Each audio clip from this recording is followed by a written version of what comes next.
My name is Justin. I am 38 years old, and I was the last person to know that my wife was in love with the man next door. I fix pipes for a living. I wake up early. I carry my metal box with tools. I drive from house to house and listen to the sound of water inside walls. Water always tells the truth. It drips when something is broken. It runs when something is open. It never hides for long. I believed my life was like that. Simple, clear, honest. Our house was small but warm. The paint in the kitchen was a soft yellow. The table had one leg that moved a little, and I fixed it 3 times, but it still moved. My wife liked to place a cloth under it and smile. She said it gave the table character. I liked that word, character. It made small problems feel special. Her name was Mara. She did not work outside the house. She said she liked to keep things clean and quiet for when I came home. I believed her. Every evening I opened the door and smelled soap and food. I saw her back as she stood at the sink. Her hair was always tied in the same loose way. I walked to her and kissed her cheek. She turned and smiled. It was a soft life. It was a good life. Next door lived a man named Leon. He moved in 2 years ago. He was younger than me. He had strong arms and a calm voice. He worked from home. I did not know what he did. I only knew he was often outside when I left in the morning. He waved. I waved back. Sometimes he helped Mara carry boxes or fix the garden fence. I thanked him many times. I thought he was kind. I was proud that Mara was never alone. That is what I told myself.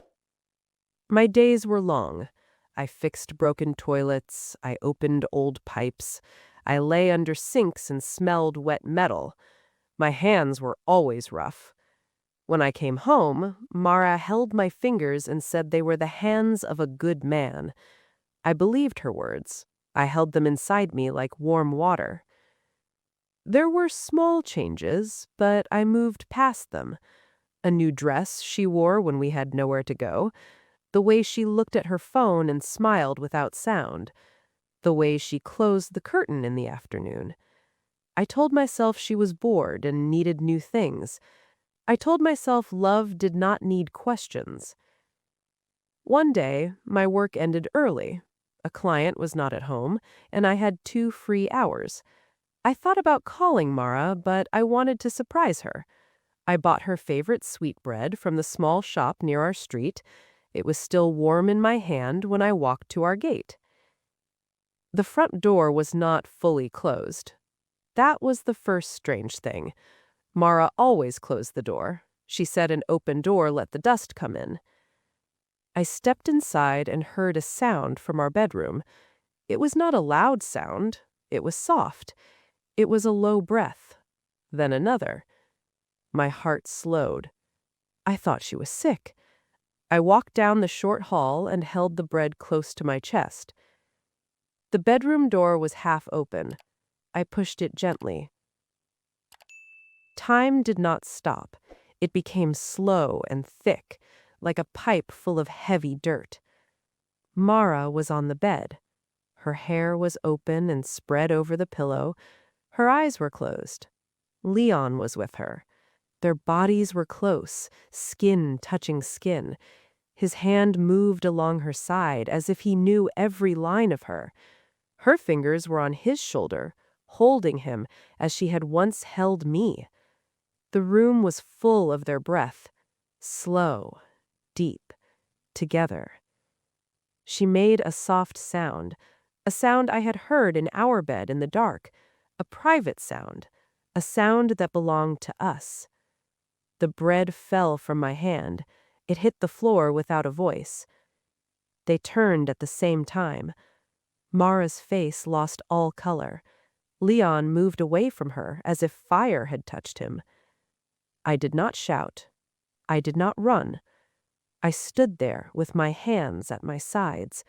My chest felt empty, like a pipe with no water. Mara said my name once. Justin. It was a small word, a broken word.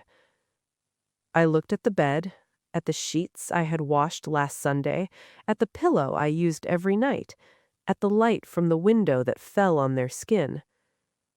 I saw everything and understood nothing. I walked backward, step by step. I closed the door. I picked up my toolbox from the hall and left the house. I walked for a long time. I did not know where I was going. The street looked the same as always, the trees, the cars, the old woman who sold fruit. Everything was normal. Only I was not. I sat on a bench near a small shop and looked at my hands. They were still dirty from work, black lines under my nails, rough skin. These were the hands Mara had kissed. These were the hands that fixed every leak in our home. But I had not seen the biggest leak, the one in her heart. That night, I did not go home. I slept in my van. The metal was cold. I closed my eyes and saw the bed again. I saw her face. Not afraid, not forced, calm, alive. I saw how her body moved with his as if it had learned a new language. The next morning, I went to work. I fixed a broken pipe in a large house. Water ran over my arms and shirt. I did not move away. I let it fall on me. The owner asked if I was fine. I said yes. My voice sounded far away. Days passed. I lived like a guest in my own life. Mara called me many times. I did not answer. She sent messages. I did not read them. I went home only when I knew she was out. I took my clothes and some tools and moved into a small room above a repair shop. The room had one bed and one chair. There was a small window that looked at a wall. I sat there every night and listened to the pipes in the building. They made small sounds, water going up, water going down, always moving, never staying. I began to see things I had not seen before. I saw how often I had been away. Early mornings, late nights, extra jobs on weekends. I said I did it for us, for a better future, for a bigger house, for comfort. But she had needed my time, not my money. I remembered the afternoons when she asked me to sit with her and drink tea. I said I was tired. I remembered the nights when she touched my arm and I fell asleep too fast. I remembered her eyes looking at me, waiting for something I did not give. This did not remove her choice. It did not remove the picture in my mind, but it showed me a long silence between us, a silence I had helped to build. One evening, there was a knock on my door. I opened it. Mara stood there. Her face was thin. Her eyes were red. She did not step inside. She held her hands together like a child. "I am sorry," she said. The words were simple, but they did not enter me. They stayed in the air between us. We sat in the small room, the chair for her, the bed for me.